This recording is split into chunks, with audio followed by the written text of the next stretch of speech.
عورت کی فطرت ہے وہ اپنے گھر کی خاطر بہت سی قربانیاں دیتی ہے. کڑوی باتیں، تلخ رویے سب سہ جاتی ہیں، مگر جب اس کا ہم سفر اس کے مقابلے میں کھڑا ہو جاتا ہے، جس نے ساتھ مل کر مقابلہ کرنا تھا وہی مد مقابل آ جائے، پھر عورت اندر سے ٹوٹ جاتی ہے. ہم کچی عمروں میں وہ سمجھدار لوگ ہیں جنہوں نے خواب دیکھنے کی عمر میں اپنے خوابوں کو ٹوٹتے دیکھا ہے. اچھا عرض کیا ہے، وہ ایک شخص جو میری کہانی نہیں سمجھا، میرے الفاظ میری زبانی نہیں سمجھا، اور اسے گلا ہے کہ میں بولتا بہت ہوں، شاید وہ میرے اندر کی ویرانی نہیں سمجھا. ہسدیاں چہریاں دا مطلب یہ نہیں ہوندا کہ انہاں نوں کوئی تکلیف نہیں، ایدا مطلب یہ ہوندا ہے کہ انہاں نوں تکلیفاں نال ڈیل کرنا ہوندا ہے. اچھا میں نے ایک بات کہنی تھی کہ اگر ہم میں سے بہت سے لوگ اپنے بوسیدہ کپڑوں اور ناقص فرنیچر پر شرمندہ ہوتے ہیں تو ہمیں اپنے فرسودہ نظریات اور ناقص فلسفوں پر بھی شرمندہ ہونا چاہیے. اور پھر سزائیں ملتی ہیں جب تم کسی کے دل میں اپنی محبت ڈال کر اسے خود سے جدا کر دیتے ہو یا پھر اسے اپنی زندگی سے نکال پھینکتے ہو، تو پھر خدا تمہارے دل میں ایسے شخص کی محبت ڈال دیتا ہے جسے تم صرف چاہ سکتے ہو، پا نہیں سکتے. جب تم کسی کے دوست بن کر اسے سانپ کی طرح ڈس لیتے ہو نا، تو پھر ایک روز تمہارے پالے ہوئے سانپ بھی تمہیں ڈس لیتے ہیں.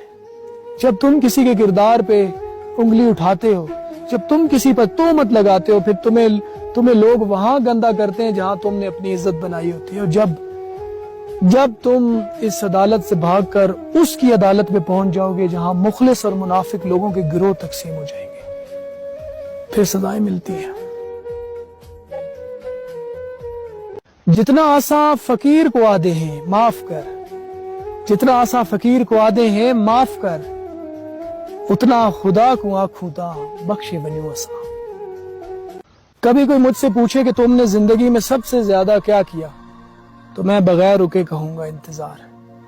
کبھی کسی اچھے لمحے کے ٹھہر جانے کا، کبھی کسی کی دعا کی قبولیت کا، اور کبھی کبھی کسی بہت اپنے کے لوٹ آنے کا.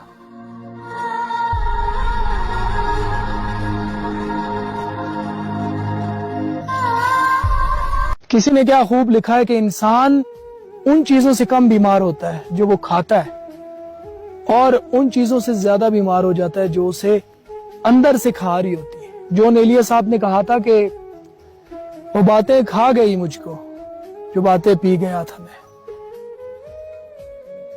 ہم نے مانا ہے کہ چلو مرکزی مجرم ہم ہیں، کچھ دن تم نے بھی تو ہم سے محبت کی تھی، اور نفع نقصان کی باتیں نہیں جچتی ہم کو. ہم نے کب یار تیرے ساتھ تجارت کی تھی.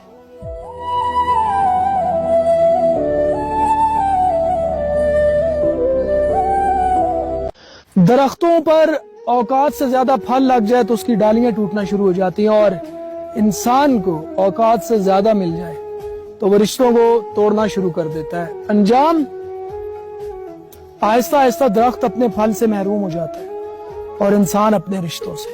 کسی کا مان مت توڑے، مان اور محبتیں نصیب والوں کے حصے میں آتی ہیں، اور نصیب والے ہی انہیں سنبھال پاتے ہیں.